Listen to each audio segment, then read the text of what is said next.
La Bible prophétise-t-elle réellement un système mondial unique?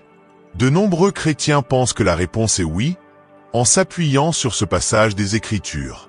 Elle fit en sorte que tous, petits et grands, riches et pauvres, libres et esclaves, reçoivent une marque sur leur main droite ou sur leur front.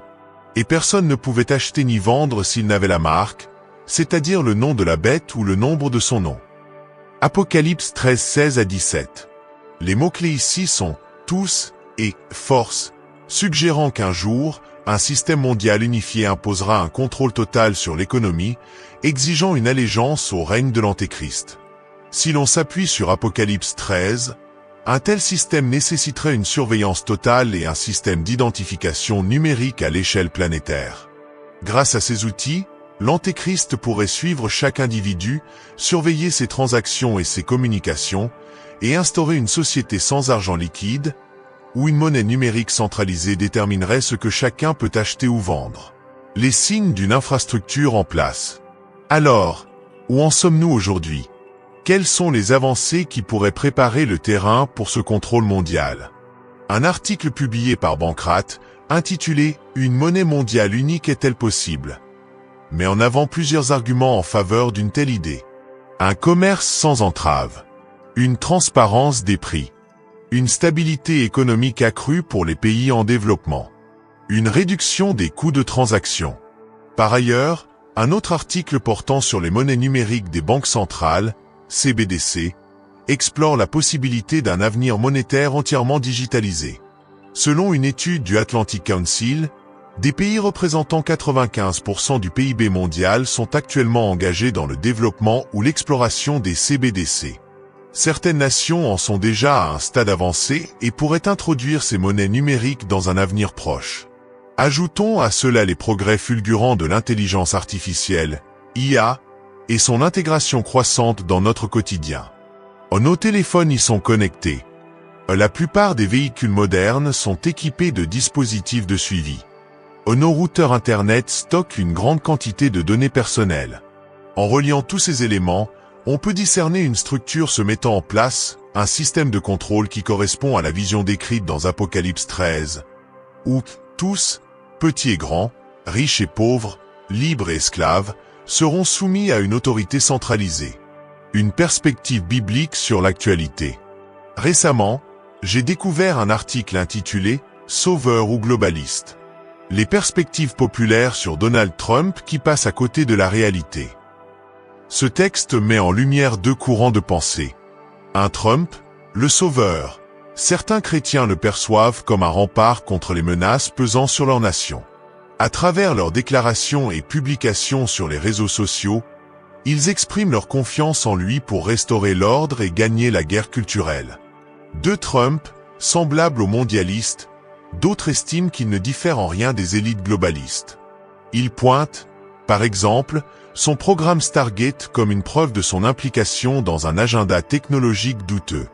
Certains vont même jusqu'à suggérer qu'il contribue, consciemment ou non, à la mise en place du système prophétisé dans Apocalypse 13. Pour les croyants, peu importe où l'on se situe sur cette question, l'essentiel est de garder une perspective biblique et de discerner les signes des temps à la lumière des Écritures. Il est impératif pour tout chrétien de posséder une connaissance approfondie des enseignements bibliques relatifs au temps de la fin. Bien entendu, les thèmes de l'Antéchrist, de la marque de la bête, des conflits et des rumeurs de guerre revêtent une importance certaine, mais ils ne doivent en aucun cas détourner notre regard de l'essentiel. Notre attention doit se focaliser sur le verset de Luc 21-28, qui nous exhorte « Quand ces événements commenceront à se produire, redressez-vous et relevez la tête, car votre délivrance approche. » La parole de Dieu nous invite à tourner nos yeux vers Jésus, vers les cieux, vers notre unique Sauveur. Cette attitude doit être le fondement de la vie de chaque croyant, plutôt que de s'enliser dans des discussions politiques stériles et des jugements hâtifs sur la nature des candidats. Revenons à Luc 21-28, dont les premiers mots sont « Quand ces événements commenceront à se produire ?» Quels sont ces événements? Voici quelques signes, énoncés par Jésus lui-même dans Luc 21, qu'il est crucial de connaître. Ils constituent des signaux, des alertes qui nous annoncent l'imminence des temps. Soyons vigilants face aux phénomènes étranges concernant le soleil, la lune et les étoiles. Rappelons-nous l'avertissement de Joël 2,31. Le soleil se changera en ténèbres, et la lune en sang, avant l'arrivée du jour de l'Éternel, de ce jour grand et redoutable. De nombreux érudits y voient une référence aux lunes de sang et aux éclipses totales. D'autres signes, qui nous sont familiers, sont les guerres et les bruits de guerre, les tremblements de terre, les pestes et, bien sûr, la tromperie. Toutes ces informations sont consignées dans les Écritures pour nous, les croyants, afin de nous avertir et de nous préparer. Ainsi, lorsque nous observons ces événements, nous ne devons pas céder à la panique ou à la peur, mais au contraire, nous redresser et relever la tête, car notre délivrance approche. Dieu a toujours pris soin d'avertir son peuple. Une lecture attentive des Écritures révèle que le Seigneur nous met en garde contre les dangers qui nous guettent en tant que chrétiens.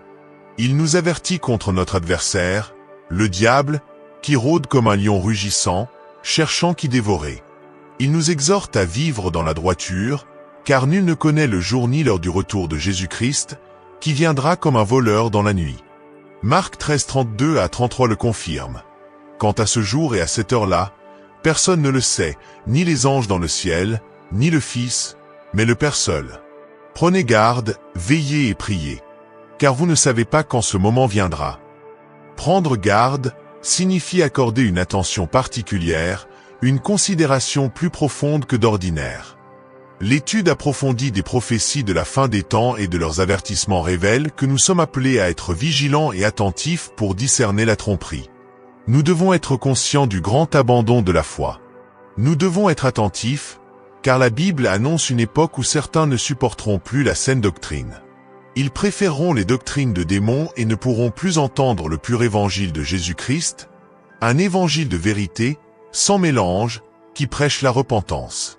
Aujourd'hui, si vous m'écoutez, si vous m'entendez, il est encore temps de réagir aux avertissements de Dieu. Vous pouvez encore choisir d'écouter les avertissements des Écritures. Tant que vous resterez concentrés sur Jésus, tant que vous garderez les yeux fixés sur lui, votre âme sera en paix. Cela ne signifie pas que la vie sera exempte de difficultés, mais cela garantit que votre éternité est assurée au ciel, et c'est là notre but ultime.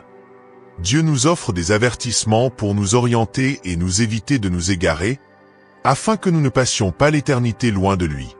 Ces avertissements sont une invitation à rester attentifs, à agir avec sagesse et à vivre avec prudence pour passer l'éternité en sa glorieuse présence. Il existe un contraste significatif entre ce qu'a déclaré une personne et ce qu'a affirmé une autre, dont je révélerai l'identité dans un instant. Récemment, le magazine Décision a publié un article intitulé « Ordonnance présidentielle visant à lutter contre la discrimination antichrétienne ».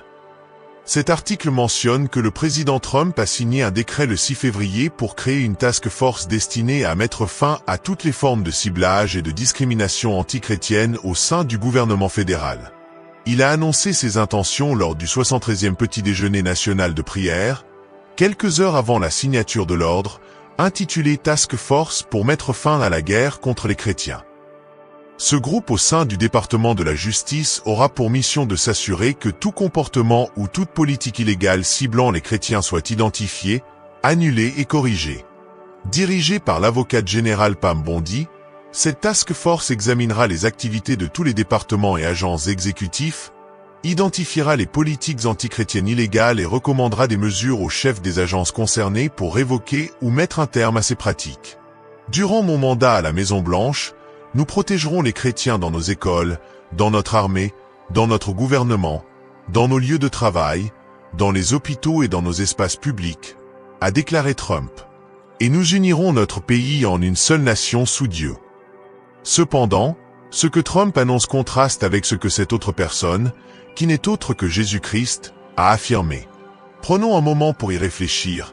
Trump a créé une task force pour mettre fin à la guerre contre les chrétiens. Mais Jésus, dans Jean 15:20, nous rappelle « Souvenez-vous de ce que je vous ai dit. Un serviteur n'est pas plus grand que son maître. S'ils m'ont persécuté, ils vous persécuteront aussi. S'ils ont obéi à mes enseignements, ils obéiront aussi aux vôtres. » Bien que l'initiative présidentielle ait de bonnes intentions en matière de discrimination antichrétienne, Jésus nous enseigne qu'il existe une bénédiction dans la persécution. Dans Matthieu 5, 11 à 12, nous lisons « Heureux serez-vous lorsque l'on vous outragera et qu'on vous persécutera, en disant faussement toutes sortes de mal contre vous à cause de moi. Réjouissez-vous et soyez dans l'allégresse, car votre récompense est grande dans les cieux.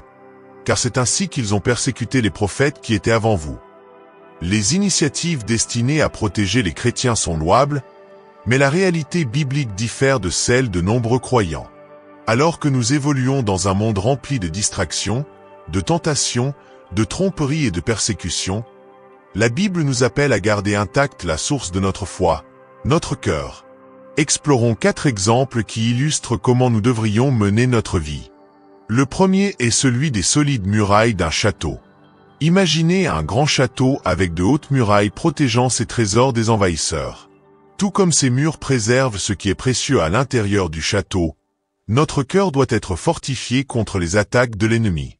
Proverbe 4:23 nous conseille « Garde ton cœur plus que toute autre chose, car de lui viennent les sources de la vie. » Tels des gardiens diligents, nous devons protéger notre cœur de toute infiltration de doute, de mensonges et de désirs pécheurs.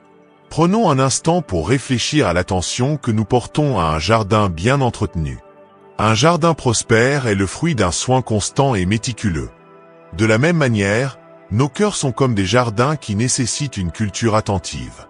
Dans Galates 5, 22 à 23, la Bible nous enseigne les fruits de l'esprit: l'amour, la joie, la paix, la patience, la bienveillance, la bonté, la fidélité, la douceur et la maîtrise de soi. Cultiver ces qualités protège notre cœur contre les mauvaises herbes du ressentiment, de la colère et de l'impureté. Pensons aussi à une lentille filtrante, comme celle d'un appareil photo qui élimine les lumières indésirables pour capturer uniquement l'image souhaitée. Nos cœurs ont besoin d'un tel filtre spirituel pour discerner et rejeter les influences négatives. Philippiens 4:8 nous guide en disant « Enfin, frères et sœurs, que tout ce qui est vrai, tout ce qui est noble, tout ce qui est juste, tout ce qui est pur, tout ce qui est digne d'être aimé, tout ce qui mérite l'approbation, soit l'objet de vos pensées. » Ce filtre de discernement préserve nos cœurs des effets corrosifs de la négativité et de l'impureté. Dans les temps que nous vivons, l'importance de garder son cœur ne peut être sous-estimée. Comme les remparts d'un château, la vigilance d'un berger, l'entretien d'un jardin ou encore la précision d'un filtre optique, la parole de Dieu nous guide à fortifier notre cœur contre la tromperie et l'égarement. Soyons de fidèles gardiens de notre cœur, conscients qu'il est la source de notre foi et un sanctuaire pour le Saint-Esprit. Alors que nous traversons un monde rempli de persécutions, d'incertitudes, de tentations et de pièges, que l'amour de Christ et la parole de Dieu soient notre refuge. As-tu déjà murmuré ces 4 mots? Seigneur, soutiens-moi? Ou bien t'es-tu déjà recueilli en silence en disant « Sois avec moi, Jésus » Peut-être même as-tu prié en demandant « Donne-moi la force, Seigneur » Il est fascinant de constater combien ces quelques mots peuvent porter un message puissant. Avec le temps et en mûrissant spirituellement, j'ai pris conscience de mon besoin croissant du Seigneur. Mon besoin qu'il soit toujours à mes côtés n'a fait qu'augmenter. Et voici pourquoi, j'ai tenté d'affronter la vie par mes propres moyens, mais j'ai fini par comprendre une vérité incontournable. Sans lui, je ne peux pas remporter la victoire. Sans sa présence, il est impossible d'obtenir une percée, impossible de connaître une paix véritable. J'ai besoin de Jésus-Christ parce que des chaînes pèsent sur ma famille, et je n'ai pas la force de les briser seul. J'ai besoin de la puissance qui se trouve dans le sang de Christ. J'ai besoin de Dieu parce que la vie est complexe et semée d'épreuves. Certains problèmes sont si profonds que je préfère les garder pour moi, de peur d'être jugé.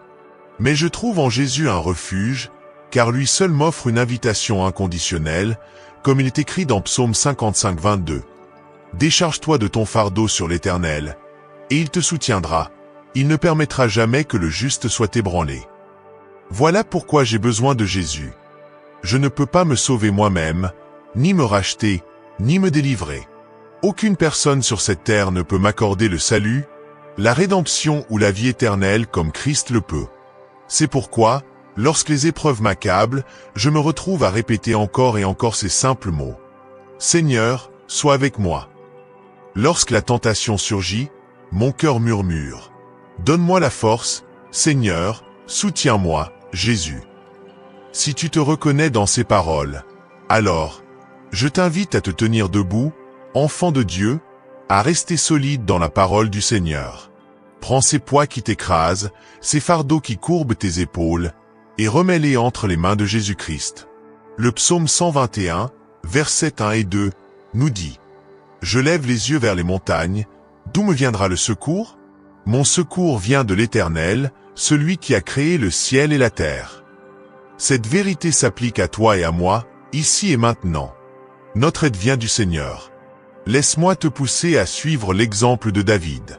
Lui, il a crié vers Dieu. Alors, avant de chercher des réponses ailleurs, avant de te tourner vers qui que ce soit ou de commencer à te perdre dans des suppositions sur le pourquoi du comment, appelle le Seigneur toi-même. Tends la main vers ce nom qui surpasse tous les autres, Jésus-Christ. Invoque le lion de la tribu de Juda, celui qui marche sur les eaux, celui qui parle au vent et le voit obéir. Parce que, dis-moi, si tu ne cries pas vers lui, comment briseras-tu les obstacles qui se dressent devant toi? Comment traverseras-tu cette bataille sans appeler le prince de la paix? Je t'encourage à invoquer Dieu Tout-Puissant, celui qui est, qui était et qui sera. Quand lire la parole devient un combat, quand prier te semble lourd, alors crie simplement vers Jésus, celui qui dirige des légions d'anges, celui qui tient les clés de la vie et de la mort. Peu importe ce que tu affrontes aujourd'hui, quelle que soit la situation, Dieu t'appelle à te tourner vers lui. Jérémie 33:3 proclame « Invoque-moi, et je te répondrai, je te révélerai des choses grandes et cachées que tu ignores. » Et dans Psaume 50:15, il est écrit « Fais appel à moi quand tu es dans la détresse, je te délivrerai, et tu me rendras gloire. » Alors, quand tu plonges dans la parole de Dieu, quand tu contemples ses promesses, écoute ce qu'il te dit. Fie-toi à moi dans tes moments difficiles, et je te tirerai d'affaire. Il te murmure, demeure en moi, et je te restaurerai. Il t'invite, venez à moi, vous tous qui êtes fatigués et chargés, et je vous donnerai du repos. Place ton espérance en Dieu, car il a toujours la solution parfaite. Il te donne juste ce qu'il faut de force pour traverser les jours lumineux comme les jours sombres. Aujourd'hui, je te pousse à changer ton regard. Demande à Dieu de t'offrir une vision ancrée en lui. Que tes défis soient vus à travers le prisme de la foi. Refocalise-toi sur Romains 8:28, qui nous assure « Nous savons que tout concourt au bien de ceux qui aiment Dieu, de ceux qu'il a appelés selon son plan. »